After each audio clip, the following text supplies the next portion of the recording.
Bonsoir Patrick Mouyaya, vous êtes ministre de la Communication de la République démocratique du Congo. Merci infiniment d'accepter de répondre à nos questions. Tout d'abord, votre réaction sur l'annonce du retrait du M23 a-t-il commencé d'ailleurs? Quelles sont vos informations?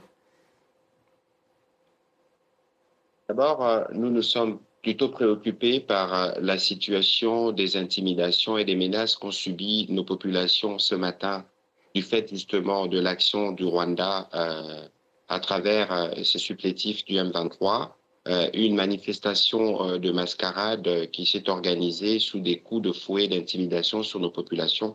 C'est bien cet aspect qui nous préoccupe d'abord. Pour le reste, c'est un non-événement et c'est une diversion parce que vous le savez que vous avez toujours entendu le M23, qui est en réalité le fils du Rwanda, dénier, dire ne pas être concerné par le processus de Washington.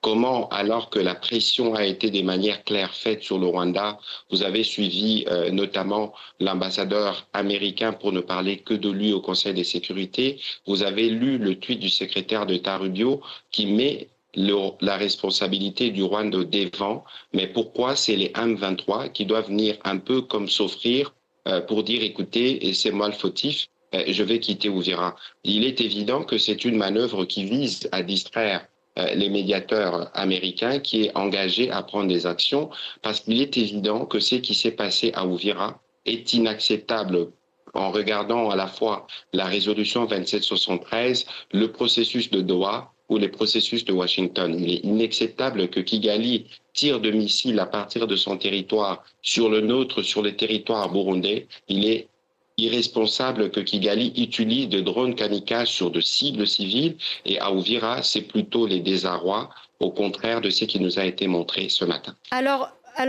Patrick Mouyaya, c'est un retrait à annoncer, pourtant sous pression américaine. La M23 le dit, à la demande de Washington, de se retirer, mais sous condition, sachant que l'accord signé à Washington n'est pas contraignant.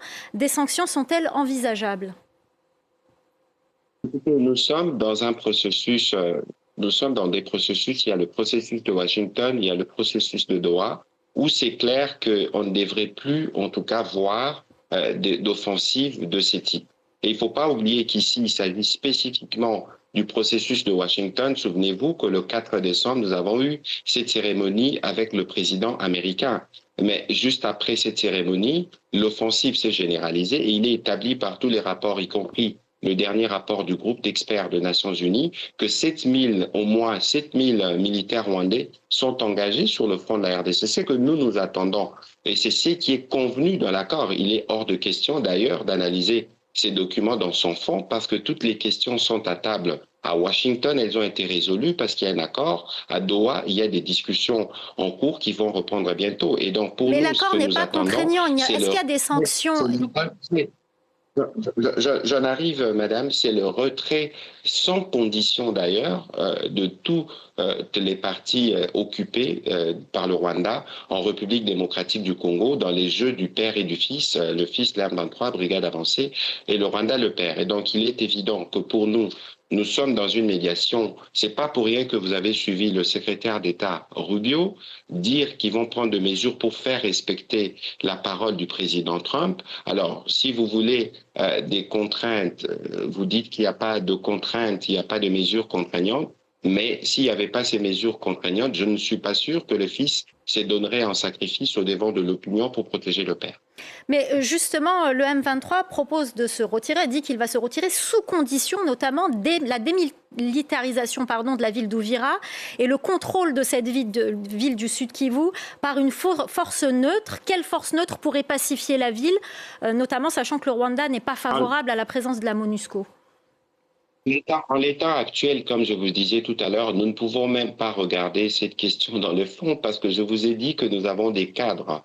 Nous avons Doha, nous avons Washington. Et évidemment, ce n'est pas une initiative unilatérale qui est prise pour les besoins de protéger le père des mesures attendues de Washington qui va nous faire flancher. Il est hors des questions de penser que les M23 étaient en droit de violer avec le Rwanda, évidemment, ce qui a été convenu à Washington, ce qui a été convenu à Doha, à lançant cette offensive généralisée. Je rappelle que ce n'est pas simplement sur Uvira que les affrontements se font. Il y a sur d'autres axes, à Mwenga et d'autres parties dans les Nord Kivu, où les forces rwandaises sont particulièrement engagées. Ils sont contenus par les forces armées de la République démocratique du Congo. Ceci est une preuve supplémentaire que le président rwandais, en réalité, ne croit pas justement à la paix. Il pense pouvoir continuer son processus de pillage de nos ressources parce que la paix qui a été faite à Washington, les accords qui ont été signés, c'est des accords qui vont permettre à cette région d'éclore définitivement, de sortir de cycle de violence. Et c'est par la violence que les présidents rwandais pensent qu'ils peuvent continuer à pérenniser ces activités néfastes dans cette partie de notre pays. Alors Patrick Mouyaya, qu'est-ce que vous attendez, vous, aujourd'hui? Qu'est-ce que la RDC attend aujourd'hui de ce processus de paix en tenant compte de ce qui se passe sur le terrain? Il y a le droit international qui doit se faire respecter. N'oubliez pas qu'il y a eu un dernier débat récemment au Conseil de sécurité, vous avez suivi.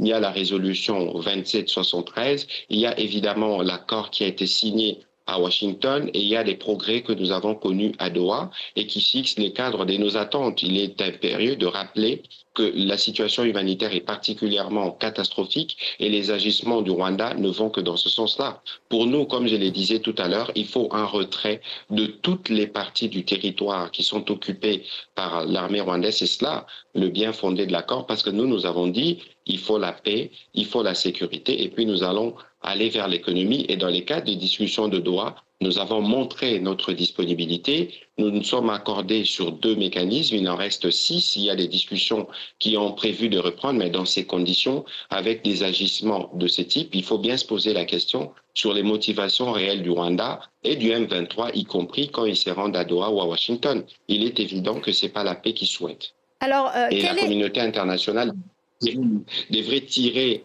les conséquences, notamment en prenant des mesures de sanctions de manière claire qui pourront contraindre le Rwanda à respecter sa part dans l'accord convenu à Washington.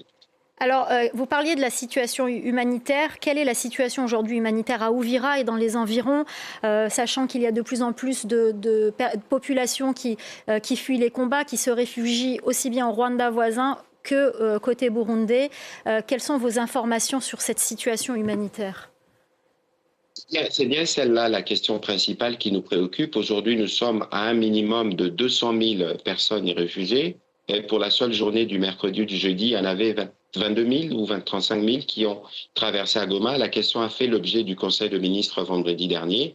Et tout à l'heure, la Première ministre m'a informé qu'il y a une délégation qui est partie au Burundi et une autre qui arrivera en Tanzanie pour évaluer tous les besoins et les apporter. Vous avez suivi les déclarations notamment faites par les opérateurs humanitaires qui sont sur place. La situation, elle est catastrophique. Nous, évidemment, nous allons faire notre part, nous assurer que nous apportons des abris, nous assurons que nos compatriotes sont bien pris en charge là où ils sont.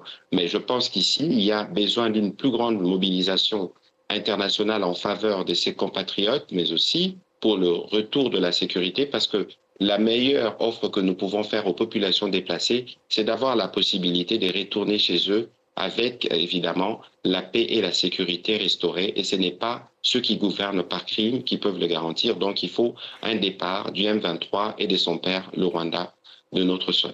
Alors, très rapidement, Patrick Mouyaya, est-ce que cet accord de Washington est viable aujourd'hui ? Est pleinement viable. Nous avions dit dès le départ que nous croyons à la médiation américaine. Nous connaissons l'attitude du président Kagame. Ça fait bien longtemps qu'il n'a pas l'habitude de respecter les accords. Nous espérons cette fois-ci, parce que vous aviez suivi les mots du président Trump et l'engagement américain qui a été parfaitement clair. Ceci constitue la preuve qu'en étant à Washington, nous avons, nous, au gouvernement de la République démocratique du Congo, traité les sujets avec la délicatesse qu'il fallait. Et ces agissements du président Kagame traduisent justement, c'est lui qui pense qu'en promouvant la paix, en respectant les accords, il ne pourra plus faire prospérer son économie ni ses activités qui se nourrissent des drames dans l'Est de la République démocratique du Congo. Merci beaucoup Patrick Mouyaya, ministre de la Communication de la République démocratique du Congo. Merci beaucoup d'avoir répondu à nos questions. Merci de nous avoir suivis. Pour ne manquer aucune actualité et nos prochaines analyses, abonnez-vous à Newscope Daily TV.